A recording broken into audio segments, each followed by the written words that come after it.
In fact अगर आप देखें तो आज ये टिप्पणी आई है, उनका कहना है कि राज्य जीएसटी काउंसिल की सिफारिश मानने के लिए बाध्य नहीं है। इस मामले में राज्य और केंद्र दोनों कानून बना सकते हैं। इस मैटर को समझने के लिए, क्योंकि कुछ लोगों का कहना है कि ये पूरे जीएसटी के अस्तित्व को क्वेश्चन कर सकता है, तो अगर जीएसटी पे क्वेश्चन मार्क बनेगा तो नहीं पूरे बिजनेस कम्युनिटी पे बनेगा, बिजनेस कॉर्पोरेट इंडिया पे बनेगा और उसके बाद मार्केट पे बनेगा। राजेश सिंह हमारे साथ जुड़ रहे हैं, हमारे कॉलीग, ये बताने के लिए कि इसका मतलब क्या है, क्यों ये इंपॉर्टेंट है, आपके लिए जानना ज़रूरी है, और फिर हम कुछ और एक्सपर्ट्स को भी अपने बातचीत में शामिल करेंगे। सो राजेश जी, जरा समझाइए इसको हमारे लिए एक बुनियादी तौर पे कि किस तरह की टिप्पणी आई आज। देखिए, एक सुप्रीम कोर्ट में गुजरात हाई कोर्ट के फैसले के अगेंस्ट सेंट्रल गवर्नमेंट मूव किया था। फैसला ये था गुजरात हाई कोर्ट का कि जीएसटी काउंसिल ने एक नोटिफिकेशन के जरिए रिकमेंड किया था कि एक इंपोर्टर थे, उनके इंपोर्टर पे एडिशनल जीएसटी लगा दिया गया था उनके फ्रेट के ऊपर। पहले जबकि उन्होंने जीएसटी पे किया हुआ था इंश्योरेंस का, फ्रेट का, और प्लस जो ओरिजिनल जीएसटी सामान ला रहे थे उसके सर्विसेज के लिए। इस पर इनका ये कहना था, गुजरात हाईकोर्ट ने ये कहा था कि वो कोई भी नोटिफिकेशन के जरिए जीएसटी काउंसिल के रिकमेंडेशन पे सरकार एडिशनल टैक्स नहीं लगा सकती है।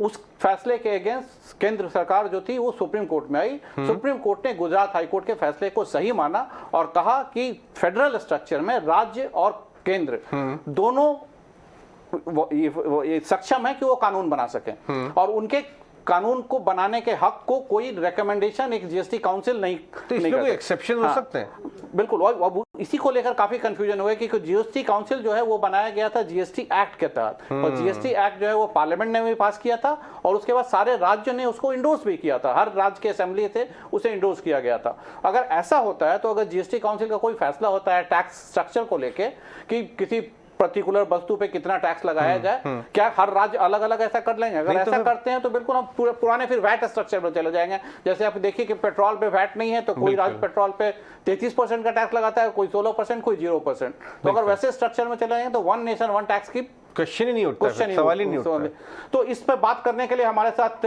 जीएसटी एक्सपर्ट संजीव मल्होत्रा जुड़ चुके हैं। ये संजीव मल्होत्रा दरअसल जीएसटी के, इन्होंने जीएसटी पे कई किताबें भी लिख चुकी हैं, और संजीव मल्होत्रा जी सरकार के जीएसटी पैनल में भी थे जो इन्होंने कानून बनाया था।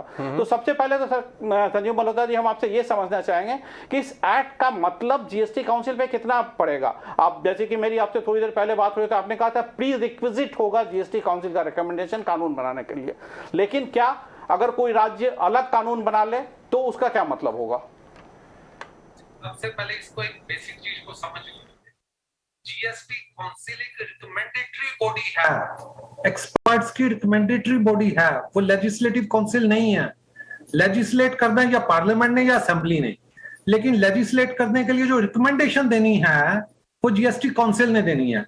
अब सवाल आप ये एक पैदा कर रहे हैं कि क्या जीएसटी काउंसिल की रिकमेंडेशन को मानना पार्लियामेंट के लिए, असेंबली के लिए बाध्य है? वो बाध्य नहीं है, ये सुप्रीम कोर्ट ने क्लैरिफाई किया। कहने का मतलब ये कि अगर जीएसटी काउंसिल ने रिकमेंडेशन दी है, पार्लियामेंट और असेंबली उसको नहीं मान सकती, लेकिन इसका मतलब ये नहीं है कि वो जीएसटी काउंसिल की रिकमेंडेशन के बिना भी लॉ बना सकती हैं। ये बात बिल्कुल कतई सच नहीं है, कारण पूरे लॉ में उन्होंने ये यूज किया है, may on the recommendation of the GST council. हर किसी काम करने से पहले उनको जीएसटी काउंसिल की रिकमेंडेशन लेना जरूरी है। अगर वो नहीं मानती, अगर लेजिस्लेशन के टाइम कोई डिस्कशन में ऐसा मुद्दा उठ जाता है जो कि जीएसटी काउंसिल ने जो रिकमेंड किया उसके अगेंस्ट जा रहा है, तो सरकार को जीएसटी काउंसिल में दोबारा आना पड़ेगा, रिकमेंडेशन का रिव्यू लेना पड़ेगा। तो रिव्यू रिकमेंडेशन वो फिर पार्लियामेंट में या असेंबली में लेके जाएगी, लेकिन ये कतई नहीं कर सकती जो जीएसटी काउंसिल ने रिकमेंड नहीं किया वो सरकार उस पर कानून बना सके। ये काम कभी नहीं हो सकता। जीएसटी काउंसिल के रिकमेंडेशन लेने उनको जाना होगा, लेकिन फिलहाल जो अभी है कि जीएसटी काउंसिल में सारे फैसले कंसेंसस से हुए हैं, लेकिन ऐसे फैसले कई राज्य जो हैं जीएसटी काउंसिल के फैसले के विरुद्ध बाहर आके टीवी कैमरे पे बोलते हैं कि हम उसे नहीं एक्सेप्ट करते हैं। अगर ये चीज वो होने लगेगा ज्यादा तो क्या राज्य जो है वो फिर से अपना कानून बनाकर उस फैसले को बदल नहीं सकते हैं? अगर इस फैसले की भी बात करें, इसमें उसने ये कहा कि यह सरकार की लेजिस्लेटिव कॉम्पिटेंस में नहीं था।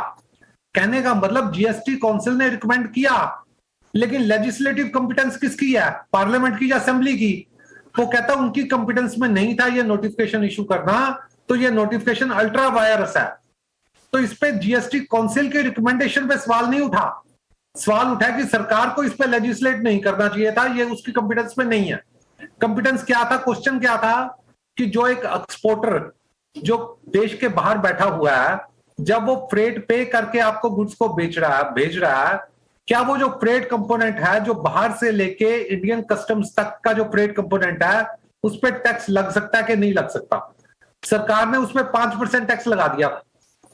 अब ये क्वेश्चन ये था कि क्या ये सरकार इस पे टैक्स लगा सकती है एक एक्सपोर्टर पे जो कि देश के बाहर बैठा है, और जो फ्रेट पे हो रहा है वो पे हो रहा है देश के बाहर की जर्नी से पे। अब क्वेश्चन ये था कि सरकार इस पे टैक्स लगा सकती है, तो कोर्ट ने ये माना था सरकार इस पे टैक्स नहीं लगा सकती, ये सरकार के दायरे में नहीं आता। तो इस क्वेश्चन को सुप्रीम कोर्ट ने अपहोल्ड किया, भी ये सरकार के दायरे में नहीं आता, इस पर सरकार टैक्स नहीं लगा सकती। ये बेसिक क्वेश्चन सेटल किया है। और एक ऑब्जर्वेशन में उन्होंने कहा है कि ये जीएसटी काउंसिल की जो रिकमेंडेशन है ये परसुएसिव है, बाइंडिंग नहीं है। अब ये लेजिस्लेटिव पावर में था या नहीं था, ये चेक पार्लियामेंट ने करना था या असेंबली ने करना था। जीएसटी काउंसिल का ये दायरा नहीं है। आपने काफी एक्सप्लेन करके समझा दिया हमारे दर्शकों को कि जीएसटी काउंसिल का रिकमेंडेशन जो है वो राज्यों पे बाध्य होगा, क्योंकि प्री रिक्विजिट होगा। राज्य कोई भी कानून बनाने से पहले अगर एग्री नहीं करते हैं तो उन्हें जीएसटी काउंसिल में जाना होगा। चलिए राजेश जी और मल्होत्रा साहब, बहुत बहुत धन्यवाद ये एक्सप्लेन करने के लिए। इन बाजार की तरफ